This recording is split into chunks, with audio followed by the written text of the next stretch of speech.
on Zach's screen. Okay. All right. Cool. We are live. All right, everybody. This is a very, very, very, very special 80s Kids Unite. You've been with us before.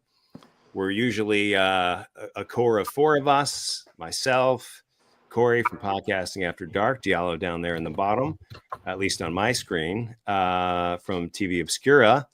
And then Zach, who's like in every podcast that you've ever heard, Territory Marks, Podcasting After Dark, $2 late fee. We came together. We had a panel. We started it at LA Comic-Con. We're like, this is kind of cool. People seem to like this. And today we are joined by so many special guests, which is incredibly awesome for the holidays. We were like, we want to do something a little bit different. The holidays bring out a different level of nostalgia, right, with everybody. Whether it's, Christmas tree memories or, something, it's just like things that you did with your family when you were, growing up in the 80s.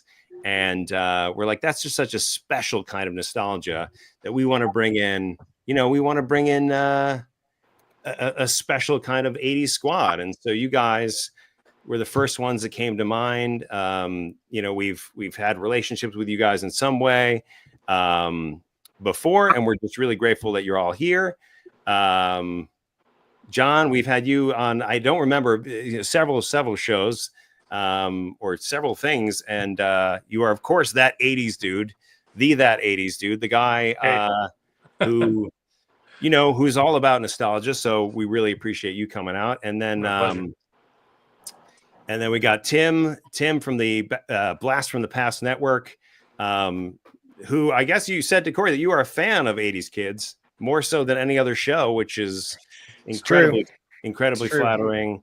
I've been deeply enjoying it lately. So we were like, we need Tim. We got to get Tim. So thank you for coming on. It's a Christmas miracle. Thank you for having me. It is. Yeah. That was the phrase I was going to use also. And then Ducky Dale, we met back in LA Comic-Con maybe several years ago. I think we connected. Maybe you connected with Zach on a panel. Yeah, I think it was at one of your panels, and we just randomly crossed paths in the hallway, and like, oh my god, one day we'll get John Cryer on, and maybe we're like, okay, cool, that's not happening, but whatever. Yeah. Well, it was great to meet you back then, and appreciate you coming on now. And you are in the suburbs of Chicago in real life, yeah, and that's where Ducky is from. So we appreciate that. And then Grace, of course, I know that you you are when I think of the 80s, I think of a few people, all of whom are here, but of course, Grace, you're still going to the 80s malls and visiting all the, it's like your day-to-day is kind of in the 80s. I just like to say I never grew up, right? I was a kid in the 80s and I just kind of stayed there. So Arrested Development at its finest. Yeah. Well, you're doing really well for yourself in that Arrested Development stage. And, and we and so many others appreciate it. And, so today we're going to kind of go back to that time of childhood wonder, and just kind of see like, what is it that everybody resonated with mostly? And today, this show is really, we say it's powered by our patrons. The patrons come on for Podcasting After Dark and $2 late fee, and they're the ones that they basically oh god ho ho ho everyone, ho, ho, ho. I wanted to welcome all of you to 80s Kids Unite, and we're celebrating the toys that I made in my workshop. That guy that I just took out was Dustin, and he is on my naughty list. In fact, perfect, baby. let me see. Corey, aka Sleazy, you're on the nice list. Congratulations. Grace, you are on the nice list. Congratulations. Nice. Diallo, once again, nice list. Congratulations. Oh. Ducky Thank you. Dale, welcome to the show. You have been very good this year. Welcome, nice list. Let's see, John, that 80s dude. You are on the nice list. Yes. All right. And Zach, wherever he is, always on the nice list. His son Bodie, always on the nice list. Tim from Talking Back, always on the nice list. But Dustin, he's been a little naughty. Punish. Oh, no. Because this is the end of the year, Dustin made this announcement that he will take a break from $2 late fee for a while. He's coming back if he wants to get on the nice list. But until then, you've got me, Santa Claus. Nice. Nice. Yay! welcome. Yay, Santa! Can we It's sit on the your 80s. lap? No. Hey Santa, hey Santa. I mean, really quickly, let's go around. Favorite Christmas song. Corey, what's your favorite? Warm Side of the Door from Silent Night, Deadly Night, baby. That's my jam. I know. How about you, Ducky? Favorite Christmas or holiday song? Do they know it's Christmas time at all? I love that one. I mean, that's a banger, as the kids say. Did they still say that? I have no idea. Idea. Grace! Good golly, Miss Molly, Grace. What is your favorite holiday song? Oh man, it might be Jingle Bell Rock by Hall & Oates. I have the 45 as well, so That's a it's great on one. constant That's a rotation. I'm Great loving one. it. As McDonald says, I'm loving it. Tim, from Talking Back. You're up in Canada, of course. I am. What? But is there? Did Rush ever do a Canadian Christmas song? Probably. Nickelback, I would- perhaps. I don't listen to Nickelback. Oh well, you want to get on the super nice list? Check out Nickelback. But Oh, Tim, what's man. your favorite holiday song? I'm gonna have to go with "Christmas Time Is Here." Oh, very nice, very nice. Okay, so Diallo, favorite Christmas song? If you had to pick one, I can't pick one. Um, I know you so well. yes, This Christmas by Donny Hathaway is probably my favorite. I think it objectively is the best Christmas song. Now that is a good one. Sorry, yes. so everyone's wrong. So, and of course, John, for that 80s dude, what is your favorite Christmas song? Oh man, I gotta go with Last Christmas. I mean, you know, I hear that song. It just brings back all the good vibes. That's another good one too. Yeah. I have a confession to make. This might burn a little bridges out there, but I am actually not Santa Claus. But I'm What? actually, it's been me all along. Oh my Oh man. goodness! What the hell? Zach, you're too Sorry. good. Too good. Oh my God. So I am Dustin's shocked. coming. He's coming back a little bit. He's recovering from the chloroform that I gave him earlier. He might, because it wouldn't be a show without Dustin and me. So actually, Dustin's back. How you doing, buddy? Did you chloroform me again? Wouldn't be, Nice. as Isai Whoa. Morales says in La Bamba, it wouldn't be my first or my last. No, you never forget your first. And yeah, I should have seen that coming. You My should've. mind is actually truly blown. I had no idea that was not Santa. I thought Santa put a hit out on Dustin. And I didn't see it, and I'm sorry you guys had to be here for that because it's embarrassing. To that's this a good conversation. Santa voice. It's a good Santa voice though. Oh, Wait, thanks. so Zach is Santa? Surprise! learning- Oh, oh, oh. The whole time, always and forever. Yeah, this is an accurate naughty and nice list, by the way. So want to point that out. There will be no trauma coming from my side tonight. No childhood trauma from me. But I'm glad you. Do you need some water or something? Can I get you? No, I'm good. I'm Pretty good. strong. Thank you. Yeah, the metal taste is wearing off. Just like pennies. Yes, and I stopped seeing Val Kilmer's ghost, so Oh, that's good. I'm good. All right. All right, guys. Hey, well, guess what? We're all here together. It's exciting just having all our friends that we've had for a long time, but now they could be a part of the fun at 80s Kids Unite and celebrate some of the great things about the holidays. the presents. Maybe the best thing about the holidays. The toys. Sure. Right. Yeah, there's a reason why Zach and I are not usually together, and it's because I get chloroformed every time, literally every time we're together. Well, Just you how know, much, just how much chloroform does Zach have? Because not to get a little too spicy, but Enough to get on the list. over on TV Obscura, Diallo, Corey, and I just discussed the Fat Albert Christmas special from the Yeah, 80s. I was thinking that when you did when you said the chloroform. oh, man. So you want to know where I got it? I'm not at liberty to tell.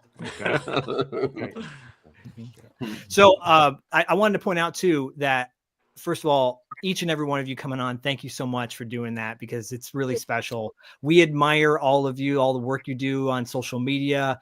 Of course, Tim, your podcast Talking Back is fantastic, but John and Grace and Ducky, like I feel like we've all been connected. Zach, I'm sorry to interrupt. I just, chloroforming someone it takes a lot out of you. So I just thought maybe you'd want to try this. You just want a sip of something. This is I love energy drinks, and this looks like a really. I got this one for you, and I think you'll like it. Oh, it's got some. Yeah. Excuse me. Are you feeling okay? Yeah. What did you put in that? Don't I don't. And Wow. scene. And scene. Good job, guys. Well, so great. All right, so I guess I'll be hosting the show now. How's it going, guys? And no, I'm just kidding. There we go. Hey! Whoa! Whoa! Wow. Whoa, I am young now. Okay. I am going to take off the suit because I'm so hot in here. Oh my God. Yeah, take the suit off. Yeah. Zach. Oh, I'm so Wow, Zach. young. Feels Zach, so you, good to be you alive. look just like Bodhi. That's crazy. Yeah, I do. Bodhi's gonna grow up and look just like you, huh, Zach? Yeah. Yeah, Yeah. that's crazy. All right. All right. Peace out, Bodhi. I didn't know there's going to be this elaborate of a bit. Good job, guys. I'm proud of you. There's a, Oh my gosh, what happened? I felt like you found the fountain of youth. I don't know. there's I was like a 10 years old Hallmark again. movie in this little bit somewhere that we can write. Dustin, let's let's join forces and come up with a plot that has to do with this. You guys like There's these bits? something These I gotta tell you, It's I gotta great. tell you, being 10 just now reminded me of my youth in the 80s and the presents that I got in the 80s. Yeah. And I just want to jump into this. I just want to get us into the spirit, thinking about the gifts that we got. I'm going to start and I'm going to dial it back all the way to 1984, I think it was. And I got the Star Wars Ewok Endor, the Endor play set, right? And that's my favorite toy from the 80s that I got as a gift. Later to be repurposed as the Robin Hood playset. Really? Yeah. Whoa. What? Yeah, they repurposed I don't know. it. I feel like you just ruined my childhood, even though I did, even though I had neither. I feel like Damn English. It's important to note that this topic was chosen by our good patron, our top patron, basically, Magdalena. She was actually at the first panel that we did of this, right? So it only seems fitting that that it is her idea. So Magdalena, thank you. And if you are out Thank there, you. give a little comment. Yeah, Pat yourself let on the us back. know. Yeah. So that's my childhood favorite. And what I loved about that playset, and we can go around really quickly if anybody had that or is familiar with it. It had like traps on it. It had multi-levels. It had, hidden compartments basically. Right. And you could use not just Star Wars, but your G.I. Joe figures, which is what I did. And that was a huge part of my childhood. I wish I still had it. Why don't It was you? like the Dagobah set, but like, bigger, massive. Yeah, it was huge. It was huge. Did anybody else have that play set? No, but I wanted it. No, Yeah. I didn't. But I think you can still find them on eBay, man. They're still available. as I occasionally will search for some nostalgic things, I come across them for sure. When you're that statement you just made, I occasionally will go around looking for nostalgic things. I think we can all relate to the fact that that's kind of an addictive bug. You know, you're like, I gotta have that Sweet Valley High book collection. For right, sure. Grace? You know, like sure. I gotta have the complete series. Yeah. I will tell you the Endor playset was special because it was the first year that I didn't have to share a toy with my brother, because up until that point we shared everything. You get the Kraken from Clash of the Titans, share it. You get the Dungeons and Dragons Doom playset, right? You got to share it. Yeah. And here we are with my own stuff. So anyways, Yeah, I was like Ducky. I never had it. I always wanted it though, because I thought it was really, really cool. But I got something else that I'll tell you guys about it in a little bit. All right. Well, speaking of Ducky, what was your one of your favorite childhood gifts you got in the 80s? I feel like I'm gonna give the most lamest one because I feel like I'm the baby of this group. I'm an early 80s baby, so it's gonna be like from 1986 when I was like a toddler. So can I pass? You can pass. We can come back to you, but there is no wrong answer on 80s Kids Unite. We are all united. But I gotta I'll say first, and then I'll reevaluate my short list. Okay, sounds good. I think it's gonna sound. Okay, Grace, you're on deck, Grace. And I see, are you holding a Garfield plushie? I am. He's my emotional support animal. I'm sorry. I'm sorry if we tag attached. Oh my gosh! Wow. I'm Yeah, sorry.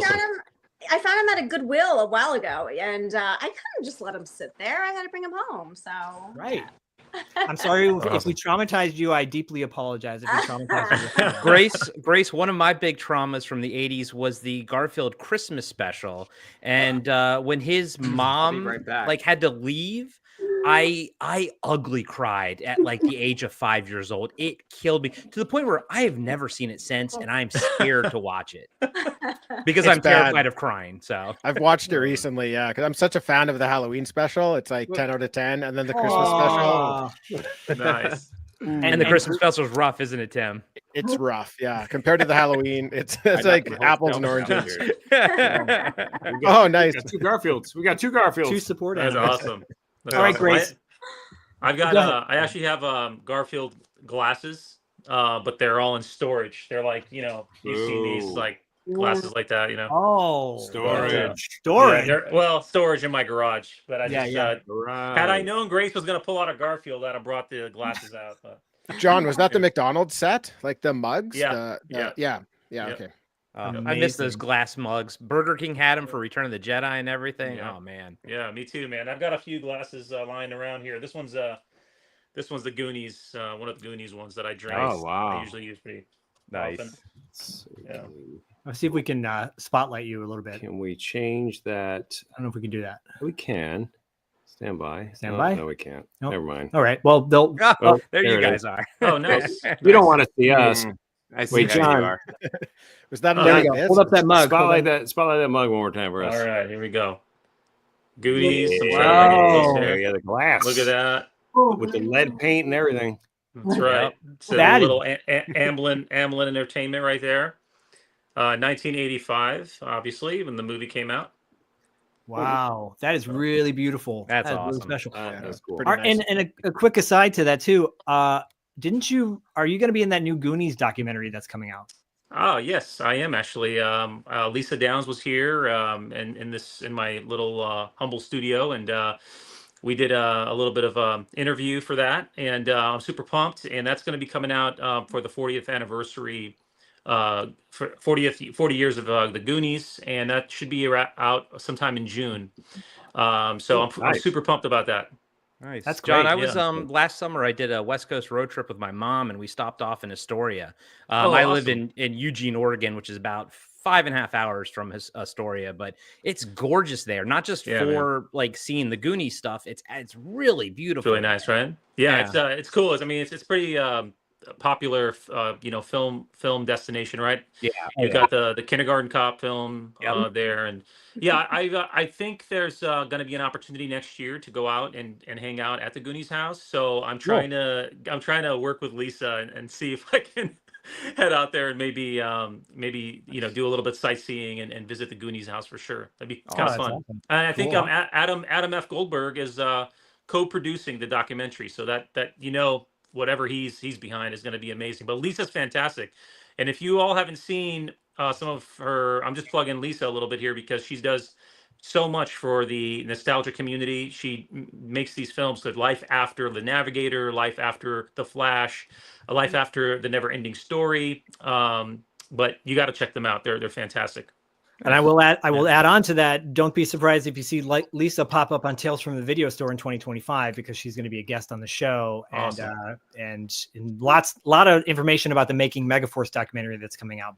But Grace, is that Garfield is that the most sacred gift you got for the holidays or something else? No. So can we talk about what I didn't get for Christmas really quickly? Yeah, I mean, it looks like Ducky's gonna piggyback on that. Yeah. Because I was just racking my brain going, okay, I mean, I knew the topic of tonight and I was like, what was like the Christmas present? And like over and over, what came into my brain was what I didn't get. And I just have a really quick story about that. So this is like pre-1985. I begged, I cried, I screamed for this. Love it. I pulled out all the stops to my parents, like, please buy this for me. This is like pre-84. I don't even remember. So one day my parents took me to Zodi's. I don't know if any of you West Coasters remember Zodi's. Zodi's was like a now defunct department store. So we went to Zodi's and, the game was there. And my dad and my mom started playing it and they were like super into it, right? They're like, yeah, go. And they're like playing it on the counter. And I'm like, yes, they're going to buy it for me, right? So 5 minutes passed, 10 minutes passed, they're still playing the game. And so I'm like wandering around the store by myself because they're like deep in it. Like half an hour freaking passes, they're still playing the game. And I'm like, they're going to buy it. We walk out empty-handed. Oh, I did not get this for Christmas. Wow. What a bummer. So, fast forward to now, I am an adult now, supposedly, and I get to buy it myself. And yes, it does work. It just needs some fresh batteries. But yeah, all these years later, I finally get the Christmas gift that I know. I mean, I think we can make an amend to the topic, and it can be that can be included, something you wanted but you never got. Yeah, I mean that seems messed up. I think that yeah, that's like traumatic in a way. And for those of you listening after the video on podcast form, Grace is holding it's the old handheld Pac-Man game. Is it Miss Pac-Man? Like a table. It's Miss Pac-Man, yeah. And can we all agree that Miss Pac-Man is better than Pac-Man, right? Far so Oh, by far. For sure. Yeah. For sure. Yeah. Oh, I love it. Well, I mean, I'm glad you have it now. I have it now. This is what, like John said, this is, that's what eBay is for nowadays. That's right. Or thrift store finds like you did with the Garfield. That's right. All right. So Tim joined Corey and I on a watch list a few weeks back to discuss some of his favorite toys that he couldn't get in Canada, because Tim's up in the Great White North. Tim, what is a gift that do you have a special holiday gift that's near and dear to your heart? I definitely do. And when Corey sent out the subject matter for the evening, he said, this is an easy one. It's your favorite Christmas gift from a child. And I'm like, oh, that does sound easy. Then the more I thought about it, I could only really come up with one thing. Like there was just one thing that was so forefront in my mind. I couldn't really think of anything else. So luckily I have something, but it wasn't as easy as it could have been. But I feel like I had no business receiving this toy because it was just a really expensive toy. Wait a minute. That's not young Zach. That was Bodie. Oh no! Sorry. Don't be surprised if Bodie pops back up in a minute. Wait a tick. Tim, continue, please. Sorry, Tim. No worries. So basically, Bodie, his favorite present. My favorite present was a picture of Bodie. He's the gift before that he existed. Yeah. So back to 1985, it was a Transformer. It was Jetfire. Oh, Diallo looking around. Go, You have Diallo. Get it, go. go get it, Diallo. Go get it. Get him. Go I'll be get it. back. Get him. Okay. I'm gonna destroy my yeah. apartment looking for it. It was like a really expensive gift. So it was like a mega size transformer. It was like at least double the size of Optimus Prime. I think with inflation, it's about $100, and for $100 you could get all 6 of the Constructicons. Like that's the kind of money you were putting into it. So I asked for it, but I never expected to get it. And then Santa, Zach, you gave it to me that Christmas in '85. You were not. You were nice. I appreciate it. But yeah, it's just it was something that I wanted that I didn't think I was going to get, and I got from Santa. And it's a really cool toy. It's, you know, it's a jet, it's a robot, it's got all sorts of accessories to like boost it up into an armored mode. So it kind of had like 3 different modes instead of 2. Yep. I'll just never forget opening that, you know, that Christmas morning. So I would have been 7 years old at the time. So Oh my gosh. Oh yeah, that's important to track too. I mean, we don't have to reveal any ages if you don't want to. It's all good. But John, you're an expert on so much 80s history of things, right? And that do you have any familiarity with the Jetfire from Transformers? You know, I was a huge Transformers fan when I was a kid. I loved it. Look what he brought out there. Oh my goodness. It's beautiful. It's beautiful. Yeah, that's awesome. That's awesome. Just zoom in on that. I mean, that's all you need to know. It's beautiful. That's so good. There he is. That's awesome. Awesome, dude. That's great, man. That's great. That's That's a great figure. It's one of those must-haves, definitely from the 80s. You know, you collect Transformers. I actually don't have too many Transformers myself. Here on my shelf, I have a few. I have like Soundwave. I've got what do you call it? I've got a Megatron in storage. I've got let's see who else I got up here. I got Starscream up here, right up here. I don't know if you can see it. OG. Yeah, but yeah. So, but Jetfire, no. But that's a great figure. It's classic. Dude, I had that Jetfire figure, and I turned him, and I would always use him as Robotech. You know, he'd be a Veritech fighter and everything. That's great. And you could actually turn him into Guardian mode if you kind of just wiggled his arms a little bit. And I put him into Corey, Guardian mode one too many times, what's and his Guardian arm mode? fell off. Tell everybody what Guardian mode is. Guardian mode was halfway between robot and jet, so it was like sort of half jet with the legs coming out and the arms. And I pulled his arm off, so then he just became, you know, battle damaged Veritech fighter. Yeah, I do it now, but I don't want the arm to fall off.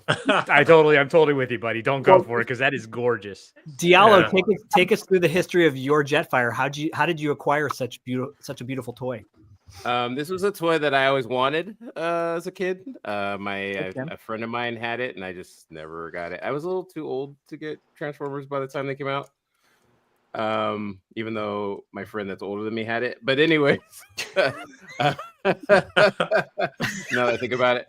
But yeah, we were at where we were at. We were at PowerCon, right? WonderCon, right? WonderCon or PowerCon? It was PowerCon. It was the one you guys did the costumes, and you were on the Kids That Made Us at that. Toys That Made Us. Yeah, it was that. So it was that one, and I saw it there, and I was like, I've always wanted to get that. And I had a choice between getting that and the $6 Million Man toy that I used to have as a kid, but I had that one already, so I got Jetfire. I feel like that's the running theme with this group here. We all have bought the toys that we've wanted as a kid. Tim, I know from our watch list one, you just you kind of purchased those Braves Black Star figures that you liked as a kid as well. Nice. So Nice. we all have that story about like, and I feel like that's the best part now of you know, being an adult is not buying like Diallo said, not rebuying the stuff that I had, but getting the stuff that I always wanted, you know. And now I don't have enough room in my office. So well, there was a toy I always wanted. It was the original Voltron release, the Defender of the Universe set.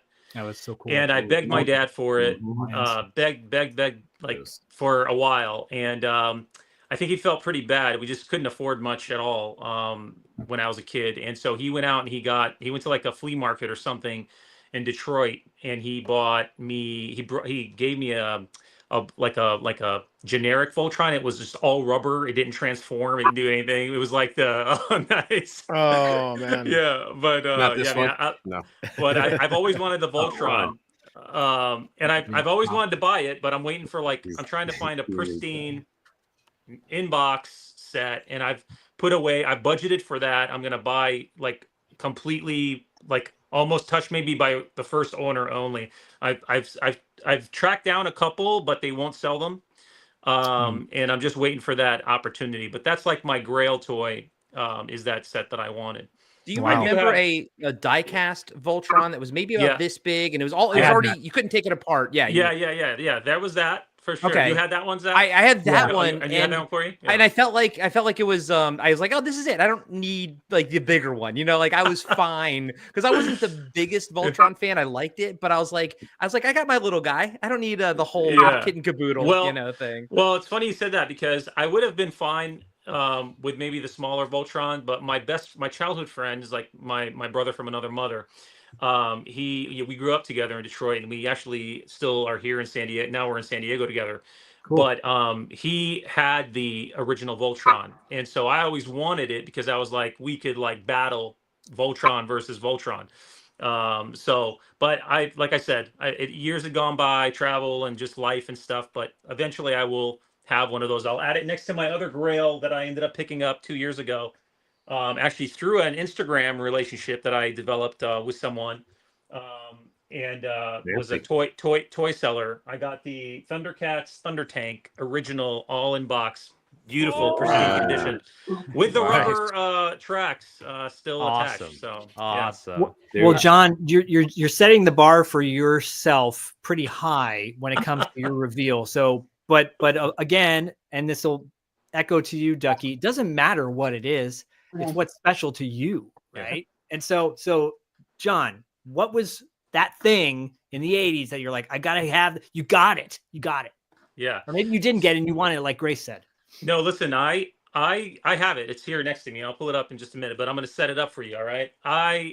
When it came out, it was like the biggest thing on to hit, right? And it's popular. It's always on the news and everything like that. And I was begging my dad to get it. And my dad, just single income earner, just really hardworking dude. And we were just, first gen immigrants to Detroit. He couldn't afford anything. I always got hand me down. So I always knew there was really sympathetic to his ability to afford something like this. But I still was I still circled catalogs and things like that and told him what I wanted all the time. But there was always something at the top of my list, always. And I finally got it. He finally got it for me, and it was the biggest deal. And honestly, I wish I had a photo like some of the photos you see on Pinterest of kids showing this thing while they're smiling and totally blown away. But it's my Nintendo Entertainment System action set right here. And I always wanted to be this kid right here, and I wanted that to be my mom and dad. And, you're preaching to the choir, man. But yeah, I got this. This was life for me for a while. And the thing is I played with one of these back in Detroit when we moved out of 7 Mile Road. We moved to a place just before we moved out to San Diego. It's only a few miles away. It's called Oak Park, Michigan. And I had a buddy named Bradley. Oh, really? Yeah. Oh, awesome. I had a neighbor named Bradley. His parents were pretty well off. He had everything. He'd let me have GI Joes, and just really awesome dude. I love the guy. In fact, I still have the Mike Tyson's Punch Out. He let me borrow to play, and now I still have it. So I actually wrote an article. I said, hey, if I ever run into Bradley, if I ever run into you again, I owe you a pristine copy of this. But anyway, he's probably watching. Yeah, I'm sure. But honestly, had I not, I had already been exposed to the Nintendo, so it was like a dream come true when I got it. And I spent hours and days and years cultivating my skills on my Nintendo. So, and you can see here, I'll kind of pull you up real quick and show you down here. You can see some of my boxed. Some of them are still sealed collection of Nintendo games. Wow. Yeah. So but I'm sure you're all familiar with the movie 8-Bit Christmas about the kid who wants the Nintendo for Christmas. And well, I won't spoil it for those that haven't seen it, but it's very relatable on that level. But there was that kid, Timmy Keene, in the movie who has the gun. He's the one that has Nintendo. Everyone goes over to his house. He has the power. So he did. Were you the kind of kid who's like, nope, I'm always putting the gun right to the TV, pulling the trigger, or did you give everybody a chance? No. I actually, by the time I got it in the late 80s. It was already around. And so I was the kid who went to my neighbor's house and had friends that had them. So I would go there.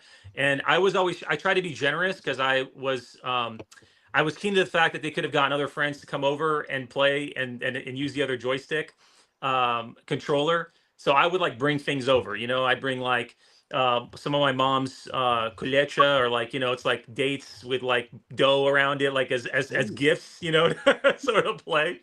But no, I was fortunate. I had great neighbors growing up. In spite of the places I grew up in, there was great neighbors, and just had an opportunity to be that kid that showed up there. But once I got it, my friends from school and stuff would come over sometimes and we play. And I was always generous with it. I feel like they would say that about me just because I knew what it felt like to always desire it, Right. So and now you have the power, but now I've got it. Yeah, now I got it right here, man. It's right next to me, bro. Oh, it's a power gun. Look at that. Yeah. Man, this is amazing. Okay, so we're gonna go back to Ducky. And by the way, Ducky, we met at LA Comic-Con several years ago. I came up to you directly and I'm like, you look amazing. Yeah, I love that. I just love that whole deal. And then you end up being the super cool person too. On top of it, you weren't a jerk. So, you got your $2. Hey. Well done. There, and I'm like, can I have two? Because my sister won't me. So. All right, Ducky. So maybe it wasn't the gift you got, but what was that holiday gift that you wish you wanted? I'm gonna preface this with saying that everything that everyone has said so far has really cut deep, hit me right directly in the field and in my soul, and especially you, John, because holy crap, I feel like we're like siblings from another mister, because like I have to say the story because that's pretty much how I grew up. I had a mom and a dad, but we were a single income, very not poor, but just like couldn't afford all the big stuff, and would jump the fence to the other friends' houses to really choice stuff. I was friends with them because they had the choice stuff. I made friends with them first and found out they had the choice stuff. Like, oh, I'll stay. Friendship stay for the toys. But so I do like Grace's side quest, and I think I'll continue with that. Was the thing that I didn't get would have been like Transformers, anything the real Ghostbusters. Oh man. Alf. I wanted a stuffed Alf. Yeah. Let's see what else. I wanted a Power Wheels Jeep. Not the Power, but just the Jeep. I always circle that in the JCPenney's catalog every single year. What are the ones that I really, really wanted? My Pet Monster. That was something that I really, really wanted. And one year I saw it at a resale shop, and it was for like $3 or something like that. I'm like, Mom. And she's like, no, we're here to get clothes. Exchange clothes, get clothes. That's how it works. And so I was like, but $3, And now it's what, like $200 for a My Pet Monster with chains and everything. So yeah. I think it's more. Oh, really? It's probably more. Yeah. Yeah. Depending on how frazzled the fingers are, like it can be. Yeah. Yeah, or Teenage Mutant Ninja Turtles. Anything that I watched on television. But so now I just buy all that stuff for myself. Last year she bought me an Alf stuffy, and I almost cried. I was like, oh my god, Alf! Oh man. But whatever. The Power Wheels, I bought some kind of Power Wheels related thing for a cosplay. My sister and I, we cosplay as Wayne and Garth. And I found this powder blue Power Wheels thing, and we made it look like onto the Mirthmobile, like drove it around. Comic-Con. It was really fun. came with the remote. My sister was trying to like make it go really fast. I'm like, no, you know, it's in my garage and everything, and I have it. But the one thing I never really got, the one thing that I really, really wanted was my Pet Master. But uh, so yeah, back to what you were saying. Being that I have a sister, twin sister, we would always mostly get shared something to share. We'd open it together. It'd be a big thing. And my favorite shared gift was this Disneyland sort of train play set thing. Cool. It had like 4 different compartments. I think it was from like 1986 or something. And it had like Futureland and I don't know, like Adventureland and Tomorrowland and everything. And it had all the original, really neat. There was a certain way you put it together, but my sister and I did not play by the rules, and we kind of just like did our own thing, and then kind of made it go off ramps and everything. Put it on the table and watched Mickey fly, and yeah. Anyway, Wait, Ducky, was this like Fisher Price, or do you remember? Was it?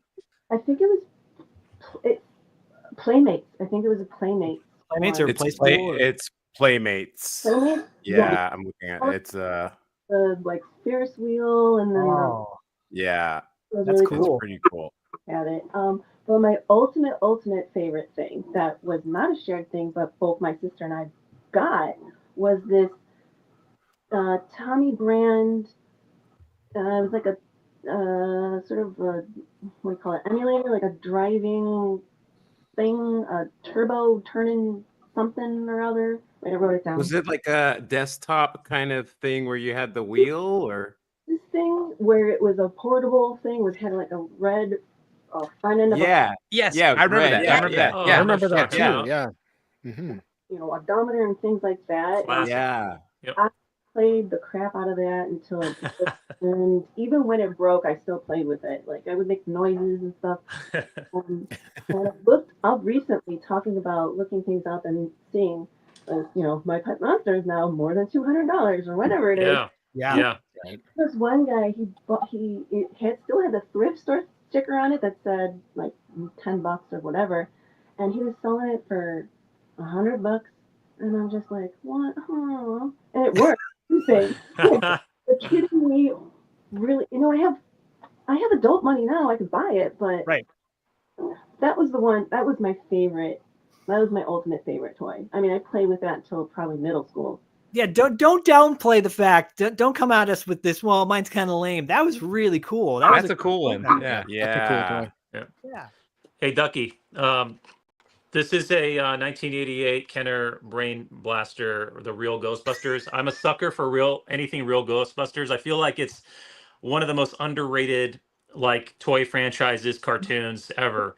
And downstairs, I could literally pull out my my sleeping bag. I have the original, the Real Ghostbusters sleeping bag. It's in a box, like wrapped in a plastic thing. If you guys want me to show it to you, I will. But I probably have to hold it up back here. But dude, I have to John, you're speaking to the choir here.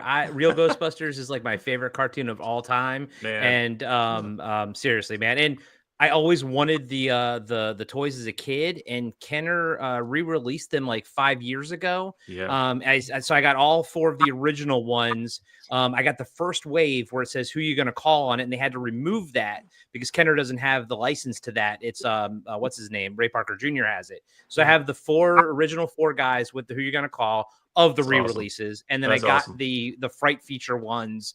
And so on my wall behind in my office back in Oregon, I'm in Maryland right now. I have on the wall, I have the Diamond Select Ghostbusters, and they like are the realistic looking, and they're on the wall. And then under them it goes Real Ghostbuster, and then you know, the fright features one, but they go like Venkman, Egon, you know, they go in order like that. So dude, you're right on. And Ducky, I Real Ghostbusters, anything, you know. I love that. Yep. To that point, recently one of my most recent cosplays was Egon from the Real Ghostbusters. Oh yeah. One of the things I really wanted was the Kenner 1984 proton pack and the, you know, everything. And so when I was assembling this, I found a complete kit, bought the thing, and I've always wanted the Egon action figure, And I looked at myself all dressed up with my crap and everything. It's like, I don't need a toy. I am the toy. You know, Yes. You are. Nice. Amazing. That was a I movie. love it. I love it. That's great. Diallo, what was your holiday gift or present? I don't know. All my favorite ones, I think, it was kind of hard for me to think because, again, I was born in like the early 70s. So I had like a lot of my favorite toys were from then. And then I don't know, when I hit the 80s, I had like a good solid 5 years of still getting toys and stuff. But a lot of my favorite toys were like my brothers and sisters stuff that they got. Like I remember my brother I remember the year he got like a Knight Rider that had like Michael Knight figure.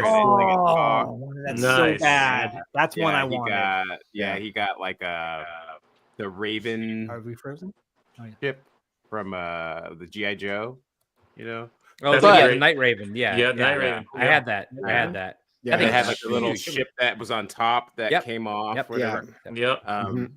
But Great my favorite toy, I don't remember when I got the Millennium Falcon. I have two toys that are my favorite all time. One of them is the Millennium Falcon, but I can't remember if I got that in the 70s or 80s. I'm that old now, so I don't even know. 70s kids unite. Yeah, right. I think I might have gotten it. I'm a 76 man. Well, me and Tim were born in 78, so you know. I might have gotten it in like 1980, so it made it cut off. But there's another one I remember. And it's a little bit of an interesting story because I remember I wanted this really, really, really bad. And Christmas time came, and my mother told me that it's on its way. It was still on order, and they were all out of them. So and there is no Santa Claus. Yeah. No, my parents are super Christians and killed the idea of Santa Claus long before. No. Horrible. But so she was like, "Oh, you gotta wait. It's on order. It's coming, and it won't be until January 20th." So it was the longest month of my life. Waiting for this to come. But I finally got it, and it was the G.I. Joe Sky Striker. Oh, nice, dude. Nice. Yeah. Some of the pieces are in my Millennium Falcon back there. It's kind of simple. But and this actually isn't the one that I got. So I don't know. Again, you know, parents be throwing stuff away. So I didn't even know where my original ones are, my original Millennium Falcon or my original Sky Striker. But I had a friend about 10, 15 years ago that actually I was helping him move some stuff. And he had all these like G.I. Joes and Star Wars stuff. And I was like, "Oh, I used to love those." He's like, "You want them?" And I was like, "Are you serious?" He just gave them to me. No way. Yeah. So this is the Sky Striker, and there's a couple figures that came with it too.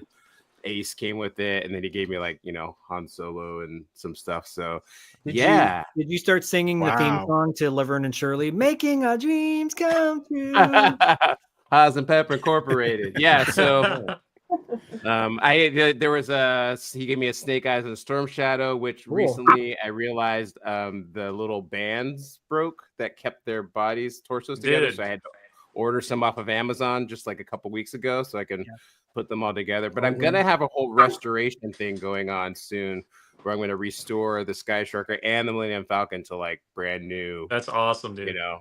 Can you videotape it? Can you videotape it and then, you know, like it's like put it up online so everyone can see? I'm sure people would love to see that. No, I've seen tons of videos like that, so I definitely will. When I get to that point where I'm going to do it, I definitely will. So. That's awesome.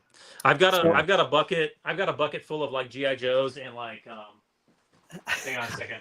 Like, I got a bucket full of G.I. Joes. You know what? It's like a Kendrick Lamar. Here, I'll just turn this a little bit to show you, but I've got like stacks of boxes full of G.I. Joes and like different toys that I want to like rejuvenate and just kind of like, but here and here.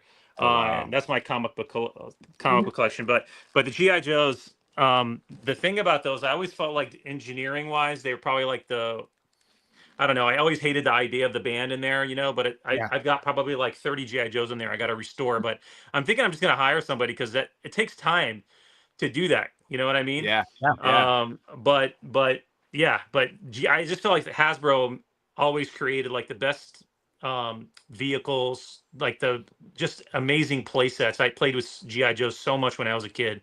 My neighbor again, Bradley, he had a whole bunch of them, and that's what we used to do. We used to like dig holes in the front yard and build like little stick forts, and then play GI Joes. That was life, you know.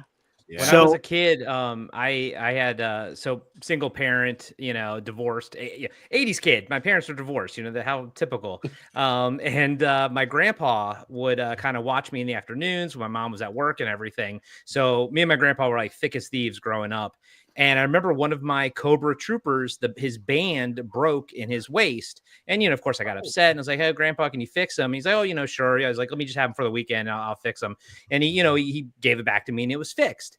And I was like, oh my God, you know, and as a kid, I was like, oh, my grandpa's magical. He can fix them. And then I got older and I realized he probably just bought another, Cobra and gave it to me. But then that was my realization when I was in my 20s and 30s. Now that I'm in my 40s, I'm in another phase of life. And I said, you know what? I know that's probably the reality of it, but I'm going to choose to think that my grandpa fixed it. And I'm going to choose to think that's what he did. You know what I mean? And I realized that those are the different phases of your life. You know, he cared enough to like make you believe, right? Exactly. That's the important part. Yeah. So speaking of, and by the way, a little side note, between John and Grace, I think you guys have the largest collection of 80s memorabilia like that I've ever seen. It is gorgeous. Grace's backdrop, for those that are just listening to this, if you go on Grace's Instagram page, she has amazing photos. So does Ducky too. You got to everybody go to all their pages and check out their stuff. But Grace has like what she has behind her is just, it looks like a museum. It's amazing. So does John too. But and Grace, really the stuff that we've been talking about, have you did you have any of the ones that have come up so far? You know what? The NES system, I mean, I have such fond memories of seeing it at Toys R Us for $99.99 on sale. And my parents were just freaking cheapskates. But thankfully, kind of like what Ducky said, like you have, you know, you befriend the people that like can afford that stuff, right? So for me, it was my cousins actually had everything. They were spoiled rotten. They had, you know, all the video. They had ColecoVision, they had Nintendo, they had it all. Right? So I would go there to play. Sadly, I was a bit deprived as a child growing up. But I mean, probably like the one thing that I really loved growing up as a kid were Barbies and Gem dolls. I have like all the Gem dolls now. I need to build a shelf for all that stuff. Literally everything from the 80s on Gem. That's awesome. Grace, we did a TV Obscura, our favorite theme songs, cartoon theme songs, and Gem was my, I think, number 2. Mask was number 1, but as a kid, I only ever caught Jim right before I started watching G.I. Joe. So I didn't actually watch Jim the cartoon, but I caught the outro theme song. I loved it as a kid. But of course, you know, being a boy back in the 80s, I couldn't admit it to anybody, but I was like, this song rocks. Well, I got away with it because I had 4 sisters. There you go. So I'd be like, oh yeah, okay, you know what, Jim, come on. Then I'd be like, yeah, Jim was rocks, awesome. Man. Jim rocks. Yes, my sister had the Jim doll, and so I got to like hang out with the Jim doll, and yeah, that was it. But again, it was like, and I've told this story on other podcasts before. I love Jim and the Holograms cartoon like so much. It was appointment watching, but I never like talked about it with anybody. Like you weren't allowed to, dude. Yeah, it wasn't like I consciously was hiding it. I just, you know, kind of an instinct, I guess, survival instinct from the 80s. And it wasn't until like early 2000s I was talking with a friend of mine, and I was saying how much I love Jim, and I was like, oh my God, this is the first time I've actually ever told anybody I like that show, and I was like 29, 30 at that point. So it's this is gonna probably freak you guys out because it terrifies everybody. But I have the Gem original Ben Cooper mask, and people like seem to like be really scared of it. Wow, so cool. That is so cool. I Why would you be scared of this? It's beautiful. I love it. That is so cool. Wow. Zach, we were talking about the Ben Cooper masks on the Halloween episode. That's awesome. That's amazing. Grace, the packaging for that is fantastic. We need to do a Halloween episode where we're all wearing Ben Cooper masks that we buy. Yeah. I'll wear my Optimus Prime one. It probably still smells like spit and sweat. Look at there we go. Oh, wow. Wait, where are you? You look like the surprise woman. I love it. Happy birthday, Mr. President. Where's Rio? Where's my Rio? That's so cool. Oh my gosh. All right. That's Tim, were you ever a Jim fan? I was, yeah. I loved the cartoon, and there was nobody to talk to it about. And I like Diallo's answer. It was survival of the fittest. Like, I'm not going to mention this to any of my friends, but I don't know if any of my friends watched it. But yeah, I tuned in, and I thought it was great. It was different than other stuff that I'd watched. It was like this high energy, like I don't know what the right term is, but there's like lasers and all sorts of it's sort of like a music video almost, right? Because they were a band. And literally was music videos on it. yeah, exactly. So that was something that I hadn't really seen before, and I think that was enough just to get my attention and get me interested in it. The fact that it was a girls' band, I don't think that I didn't even really acknowledge it back in the day. It was just like, this is a really cool cartoon that I'm enjoying. The music is cool. The animation is cool. I think this is neat, and I was a fan. That's awesome. Yeah. Wasn't there like a cartoon block with Thundercats and Gem? It was Gem, Robotics, and Bigfoot. I don't remember any of them. And Jim is the only one that made it out of that, essentially. Yeah. So I literally just talked about that on an episode of Territory Marks where it was a Sunday block. Sunday block? Yeah. And then it got shifted to Saturdays, but occasionally in Humanoids, but it was all the Sunbow cartoons, So me being in Canada, I probably got different stuff than you guys got. Bo cartoons? Yeah. Sorry. Yeah. Bo. Yeah. Bo. Yeah. Tim, did you get it as a standalone cartoon, or did you get it as part of the block? It was part of block, some type of block. I don't remember when, but I think it was before something I wanted to watch. And like you, Corey, I caught the end of it, and that caught my attention, and then I tuned into it because of that. Nice. I want to. So we got Corey and we got Dustin that got to share their gifts, and then we'll go around a little bit to wrap up. But so I want to get on Corey really quick. Sleazy C, what was that thing that you wanted as a kid? Well, I'm gonna take a little cue from Ducky and Grace real quick, and I'm gonna say the one thing that I always wanted and I didn't get was the Real Ghostbusters Proton pack, that plastic blue one. I mean, I loved that thing as a kid, and I mean, I always I look at it now and it's tiny. But like as a kid, I was like, it was my size, So it was amazing. Oh! Yeah, hold it up. Ducky, that's great. I told you I am the action figure now. Yeah. It's a good one. Amazing. Oh, Ducky, I'm so jealous of you. I'm so jealous. That's awesome. But I will say the one gift that blew my mind as a kid. I forgot if it was Ducky that said it or John that said it, but I was always aware that my parents didn't have a lot of money. And so I'd never kind of expected too many things, or I would say if I was going to get something big, I wasn't going to expect a bunch of like little things also. Like it would be one big thing or a bunch of maybe just action figures, So I had like a lot of Star Wars action figures, but not too many vehicles, except for one.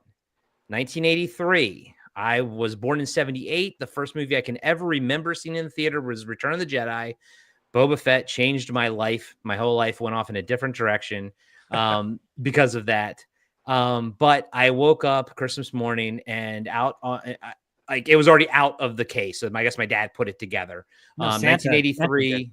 It was, yes, Santa did. Yes, you're right. Santa put it together. Don't laugh. The AT-AT.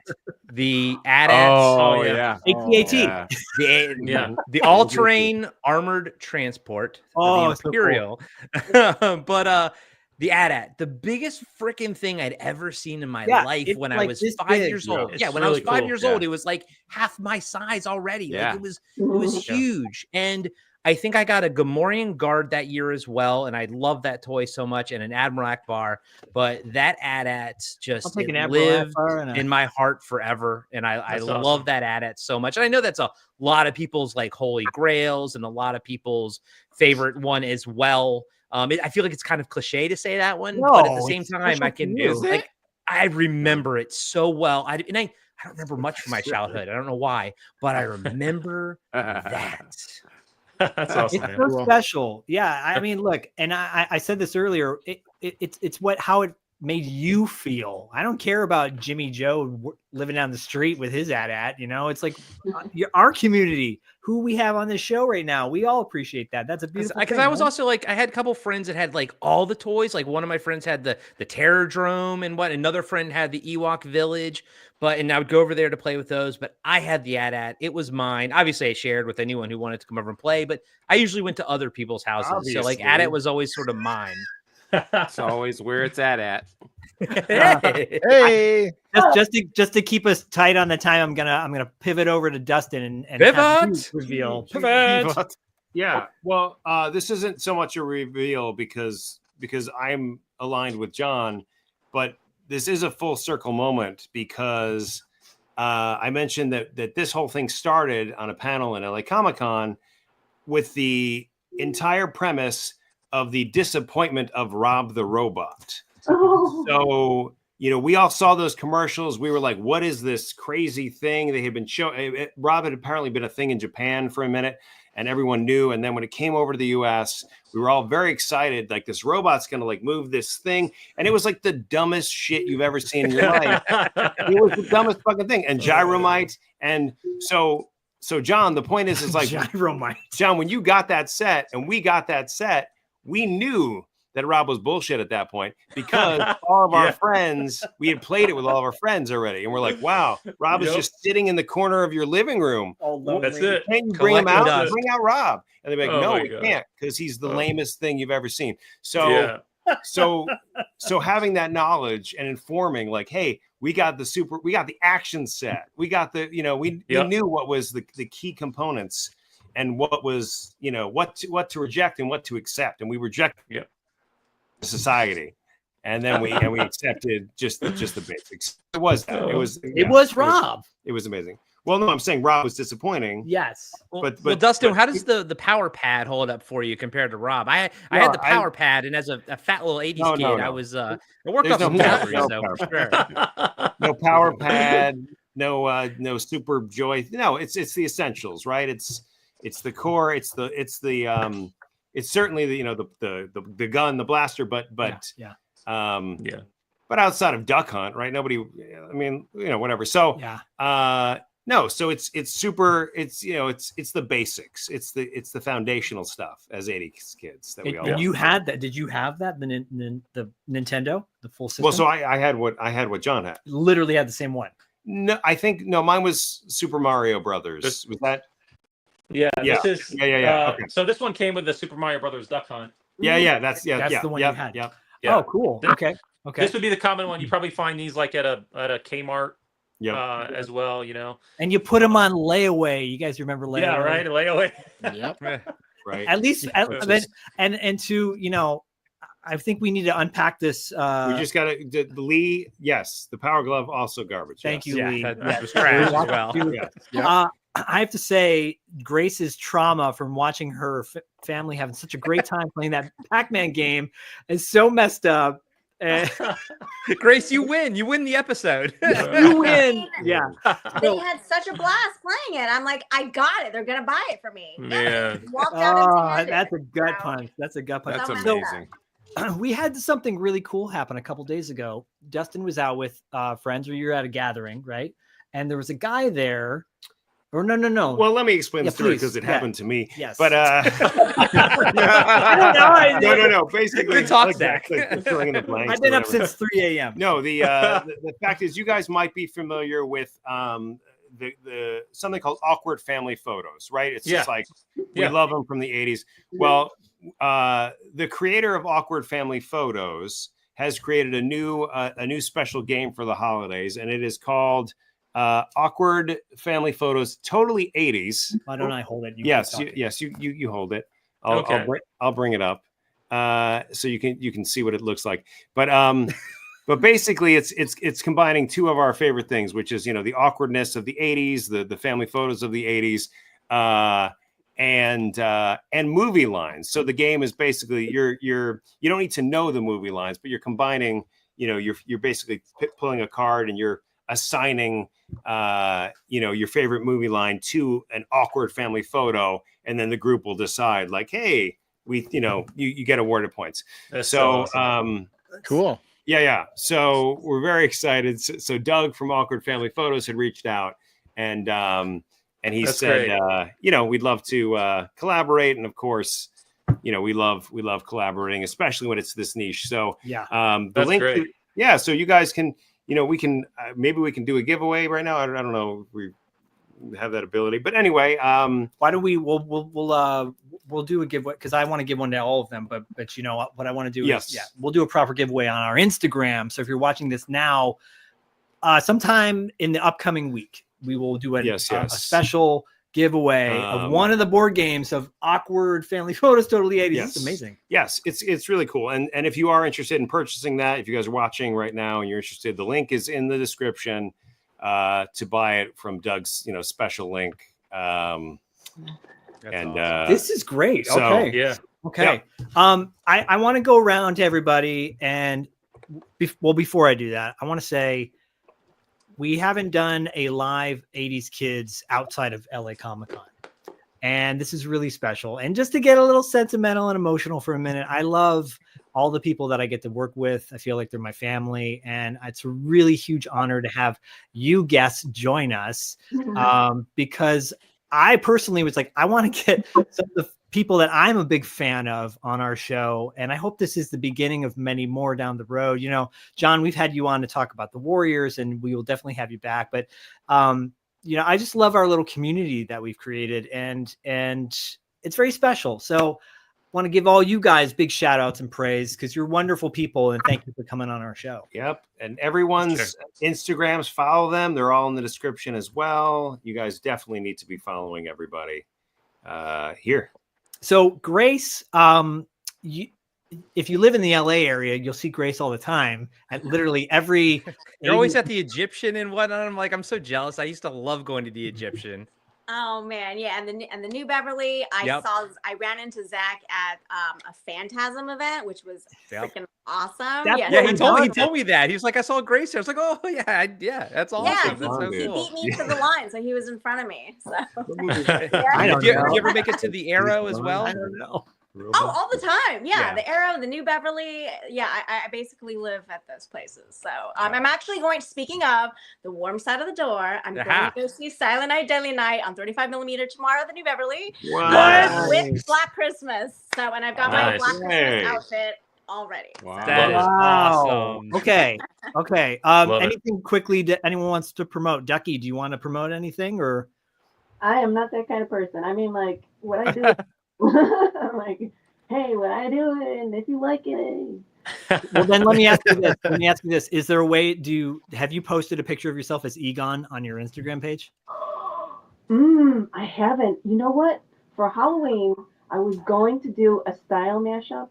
I usually do those all the time, which I actually have on something that's mashed up with Bill Miser from A Year Without a Santa Claus. But nice. I was going to do an Egon from the Real Ghostbusters style mashup. I got sick, so that didn't happen. But I may do that in the coming weeks. So. Okay. Awesome. Well, then keep us posted. Ducky, as a real Ghostbusters fan, I can't wait to see it. Me too. Cool. And Tim, you just had your 300th episode on Talking Back, right, with your brother. Nice. And congratulations. Anything coming up? Well, coming up each year, we do a new theme on the podcast, and the first Monday of every month is theme orientated. So we started it a few years ago. We did Star Wars. We did all the Star Wars movies. Then we did ninja movies. Then we did time travel movies. So we're starting a new theme in January, and I can't tell you what it is because it's special. It's special for our patrons. Corey's a patron. He'll get to find out very shortly. Everybody else has to wait till the first Monday of the month. But yeah, just a podcast really quick. Movies, comics, video games, and more just from the 70s, 80s, 90s, 2000s. So if you like listening to podcasts and you like nostalgia and you can handle listening to my voice, then you might want to tune in. All right. Right. That's John, awesome. Yeah. John, And how make about sure you dude? check out our watch list with Tim. It was by the time this drops, it was about 2 weeks ago. But it's all in the December. It's part of the December holiday Christmas stuff. So we had a lot of fun talking to Tim about some awesome, really obscure 80s toys. Bugman of Insecta, if anybody remembers that one. Yeah. So Tim brought some real obscure ones to the table, and it was a lot of fun talking to him about it. It was a great time. Yeah. I know. So, John, how about you? What's going on in your world? You said you've got a great newsletter that you put out weekly, don't you? You do. I do. Thank you very much. So basically, the biggest thing I've been working on for about a year and a half has been really close to my heart, and that's going to be out early next year. It's called Nostalgia Nation: The Definitive Chronicle of Growing Up Gen X. It's a book. So that's going to be published next year, probably sometime end of January. Cool. I'm super pumped about it. Congrats. Yeah, thank you. Awesome, Thank man. you. Thank you. And so that's really close to my heart. So if anybody's interested in checking that out or knowing about it, knowing when it drops, all that stuff, just go to that80sdude.com. Simple, and obviously follow my gram. That's where I'm at most of the time. I've taken a few bouts of sabbaticals from my daily posts just to finish second edit, first edit, second edit stuff, working on the interior design and of the book and getting all that stuff taken care of. It's incredible how much work goes into publication and stuff like that. So, but I'm grateful to be here. Thank you. And always so good to meet everybody. Obviously, some of you, like I said, I've known about you, but just haven't met you face to face through the wire. Such a pleasure. And Zach and Dustin, I love you guys. You know that. But thank you for having me on. Absolutely. Same. I was going to throw it over to Corey. And Corey, what do we got going on in Podcasting After Dark? Oh, Christmas horror movies, baby. We got a Christmas Bloody Christmas drop in. And then Zach, what was your movie again? Devil Times 5. Devil Times 5. If you want to see Leif Garrett in one of his earliest roles, it's basically Home Alone meets a slasher film. Grace was there, right? Grace, you were there. Wait, at Beyond Fest? I think No. At Horror-thon or whatever. This is the Horror-thon a couple weeks back. Oh, at the New Bev. No, at the Arrow. At the Arrow Theater here in Santa Monica, they did that 12-hour screening. It was the second movie after Species, called Devil Times 5. That movie. Yes. Oh my God. Yeah. Trauma. I was not expecting that movie to go where it went. I can't wait. I haven't watched it yet. Mine is I'm heading back to Oregon on Wednesday, and my copy is there. I ordered it. So I got Zach, is it Severin or Vinegar Syndrome? I think Vinegar Syndrome put out a Vinegar Syndrome. Okay. Yeah. So I got that 4K waiting for me at home. That's awesome. But speaking of Lee in the chat, I did just watch Dial Code Santa Claus, aka Deadly Games, from 1989 the other night, and that was a wild ride. So guys and gals, go check that one out. Diallo, do you have what's going on that we could promote for you? Galactica actually. We're on a mini sabbatical for Galactica. Actually, life is happening. But I do this one podcast called TV Obscura. Podcast. Yeah. So a couple guys I know, they're pretty cool most of the time. I am by the time you hear this, the Fat Albert episode will be out. But by the time we're recording this, it's dropping tomorrow. I am very proud of that conversation that we had, because we did have to talk about some elephants in the room, Yeah. And maybe the whole country will come together and hear what we have to say, and we could start healing together. I hope so. I just pitched to Corey the other day that we have to do an episode devoted to Ann Gillian, because Ann Gillian in the 80s was on like 3 or 4 different sitcoms that she was the star of, including one that was her own name. If you don't know who Ann Jillian is, look her up because she was everywhere in the 80s. I'm like, what is going on? Dustin and I are wrapping up the end of the month with an interview with Colleen Camp. We had to reschedule, but we're going to interview her next week, and that's going to drop. That's probably going to be the last episode of the year, I think, that we drop for interview based on editing and everything. But Colleen Camp from Valley Girl, Walk Like a Man, Clue, like the list goes on. Police Academy 3, et cetera, et cetera. She's a trip, so we're excited to do that. And then coming in January, we're going to be doing a live show on YouTube called Versus. And Versus will take two things. For example, High C and Kool-Aid. You know, which one beats, basically a debate show. And then the fans, the listeners, and the people who chime in the chat, they'll be the ones to decide who was more effective in giving their explanation as to which one is better. Speech and debate in 80s form. Yes. So right on. So that's coming in January. Awesome. And we got a lot of, and I would like to have this be the first of many more to come with all of y'all, because you are just absolutely wonderful. This was Debbie so Gibson cool, or guys. Tiffany. There you go. And I just also want to point out that Dustin has officially made it back onto the nice list. Nice. Yay! You did your penance. Praise be. Let's go.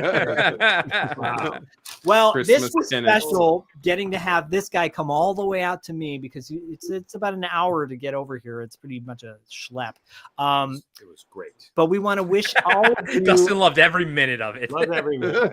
I did. we want to wish all of you before you say that, I want to extend. If anybody's in San Diego, please hit me up. Let's go grab a drink and chat nostalgia. Well, that's going to happen with us for sure, John. And John, let me know if you make it up to Astoria again. I'll try to see if we can sync up or something. I will. I'll get on the gram and DM you guys. Get your information and stuff, and we'll connect there.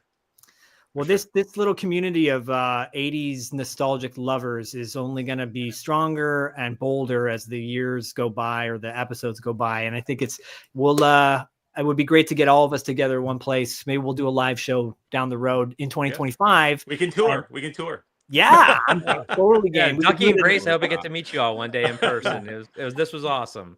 Yeah, for sure. Thank you guys so much. Guys. Happy holidays to everybody, whether you celebrate one of the holidays or whether you don't.